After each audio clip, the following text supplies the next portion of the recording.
I'm glad to be able to join you on this Interdependence Day, on the 10th anniversary of 9/11. There were many mistakes made in responding to those terrible attacks. The worst, in my view, was to start a war on terrorism. I pleaded at the time that we should treat these terrible, atrocious acts as crimes against humanity and focus on the criminality and going after the criminals. But those mistakes were made, and we paid a high price, because when you declare a war, it's easier to erode standards, particularly standards of international human rights. And the United States fell below those standards, and it had a terrible knock-on effect elsewhere in the world, as I saw firsthand. But I also welcomed the fact that very soon afterwards, civil society groups and many, many people in the United States and around the world said, we have to react to this. We have to come back to our standards. We have to understand and be more interconnected. Hence Interdependent Day each year, and the movement to support. I take great heart at the moment from what has happened in the Middle East, the Arab Spring. What was it that social media helped people to be brave enough to come out into the street?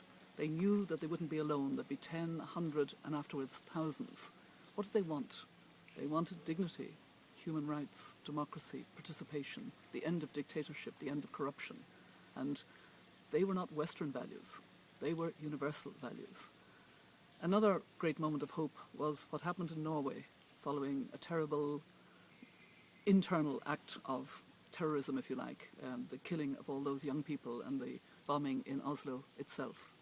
The incredible spirit of we are going to respond by putting even more emphasis on our values, from Prime Minister Stoltenberg to those young people themselves who had been gathering together because they were political activists. And they are reaffirmed and confirmed in their values and in the importance of those standards. We can learn a great deal from Norway. I think it's very important in the 21st century that we understand the value of broad alliances. It's the only way we will really make a difference. And in my view, the broader the better. If we can have the UN, governments, regional organizations such as the European Union, the African Union, and so on, but also civil society and increasingly the private sector. These are alliances now in all kinds of ways. I'm dealing in climate. There's a clean cook stove alliance to get clean cooking to the 2.7 billion people, mainly women, who still use firewood or animal dung and ingest fumes that are bad for them and often for their children who are around when the cooking is taking place. There are other broad alliances. The elders that I now belong to have a global alliance under the title Girls Not Brides, about tackling child marriage, and we are looking to the broadest possible grouping. The idea of being more interdependent, of understanding and valuing different cultures, and of understanding and valuing diversity, I think is extraordinarily important. Take us back to where you were on September 11th in 2001 and what you remember thinking might be coming next. On September the 11th, 2001, I was back in Ireland having completed the World Conference Against Racism in Durban, and I was in a beautiful part of the west of Ireland, and I heard about the terrible attacks and rushed to a television set in a local fisherman's home and watched on a small black and white television the terrible scenes of aeroplanes full of people, full of gasoline, hitting buildings to kill as many people as possible. And I knew that this would be very devastating, not just for the families, and we must remember them a decade later and sympathise with their decade of grief, but also the way in which it would undermine, or could undermine, international human rights standards. And unfortunately it did, because of the approach of declaring, instantly almost, a war on terrorism. The response was, we have been attacked, we are at war. Instead of, these are crimes against humanity. We must use all the resources, and in fact international human rights law requires every country to work together to bring perpetrators of crimes against humanity to justice. If we'd kept that route as much as possible, I think we could have avoided a lot of the problems. Do you think we can, or are we coming any closer to finding strategies for eliminating terrorism, the war on terrorism, both? I think it's important to look at each particular context and try to be very specific about what we want to achieve. In July this year, I was in Somalia and in the Horn of Africa because of the terrible crisis there, a drought, and while I was in Somalia, parts of it were declared to be famine. In the 21st century, the fact that we would have a famine declared.